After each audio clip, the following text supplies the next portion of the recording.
their cell phone. So this is actually going to be the desktop version to basically walk you through it.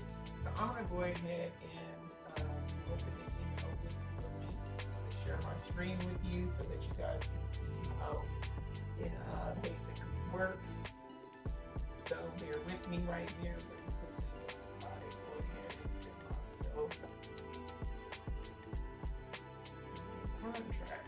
So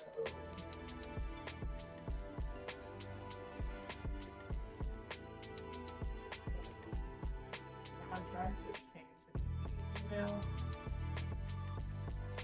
Okay, see my phone went off, so it comes via text, and it also comes to your email, so you can open it in either and go ahead and do that. So I'm going to go ahead and open this so you can see.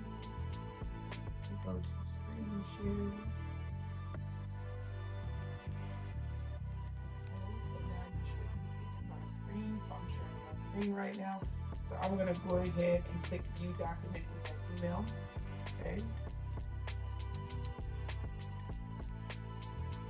So it opens up into there. Okay. So what you're going to do is you're going to click start. If you click start, it's going to begin to take you through to every single place that you need to do something with.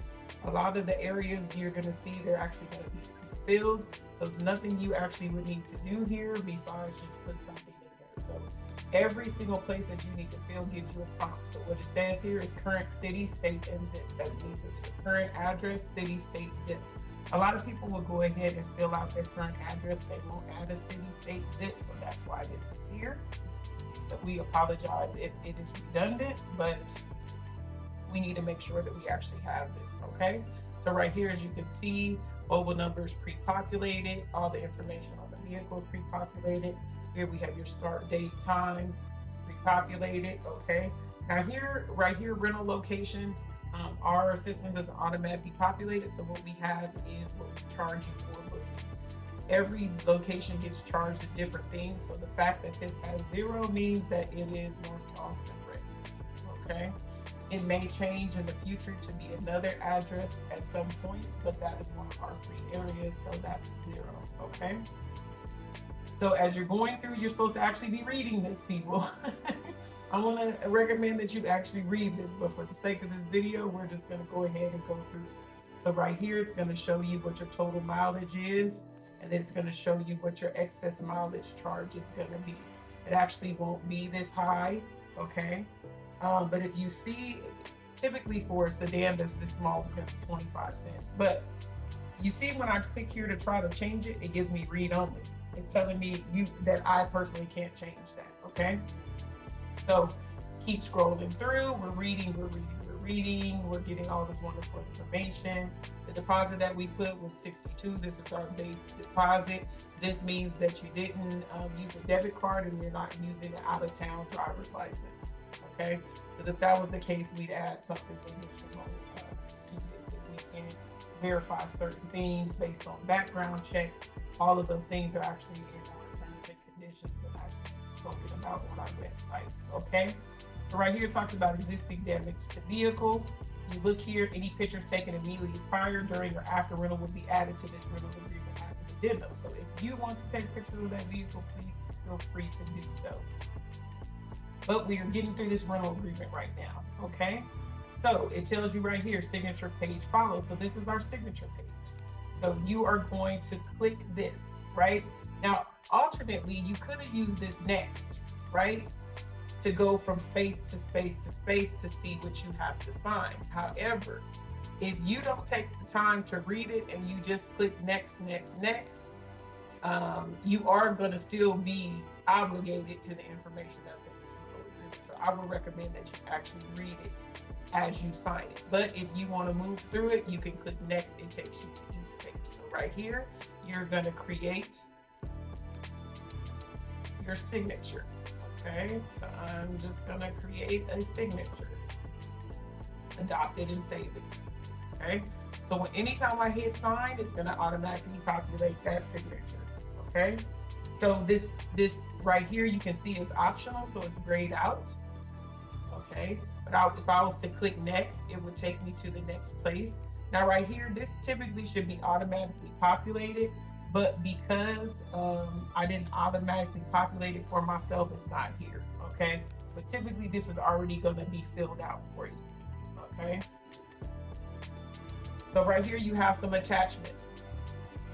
So if you can go through next to see which attachments are optional and which attachments are a must. Okay, but if you don't fill or upload any attachments that you actually need to, it's not going to let you move forward and it's going to give you an error. Okay, so I'm just going to go ahead and go through the error process. And actually, it won't even let you accept it, right? Because usually, if you can't really force the error here, right? It's only going to tell you that there's things missing. Okay, so that accept would be highlighted if you had done everything. So we're just going to do everything. So there has to be something here, right here, upload document. Okay, so upload document front of driver's license. It's going to give you the information and tell you exactly what we need. So I can go on here and I'm just going to just add pictures at random just so that you can see. Okay, so let me go to business.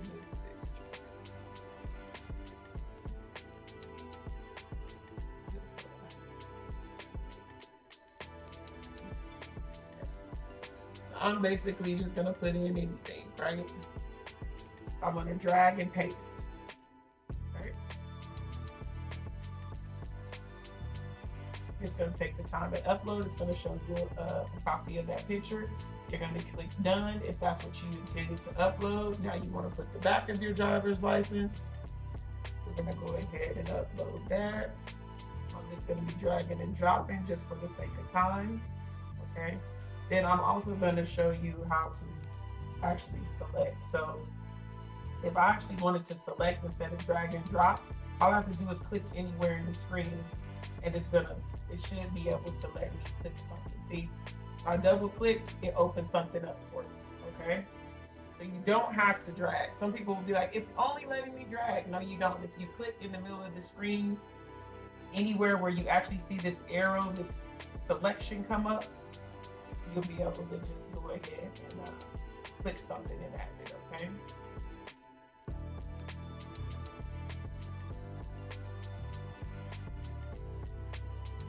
So I didn't select something when I actually went here. So we are going to go to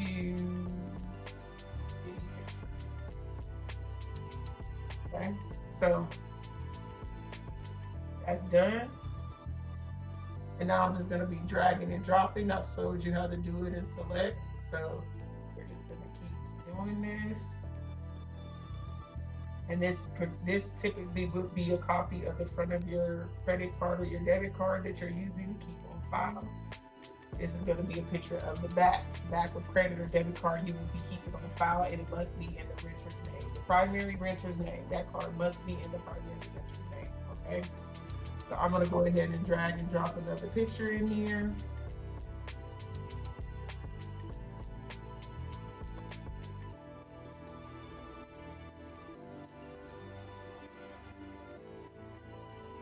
Now this one right here is optional, right? Approval auto insurance, mandatory for drivers age 18 to 20. If you are 18 to 20, it is not optional, it is mandatory.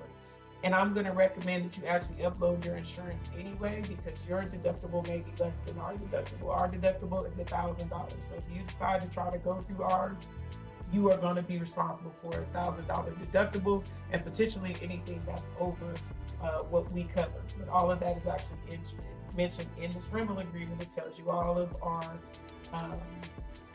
what's covered in here. So pay attention to the rental agreement and you won't have to worry about that.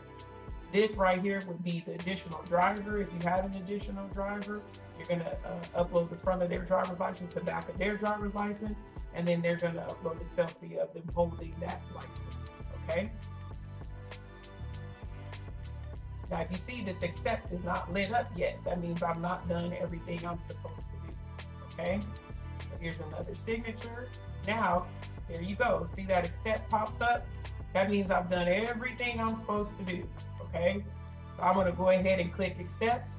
Almost there. I agree to be legally bound by this document and the FleetWire terms of service. Click on I agree to sign this document.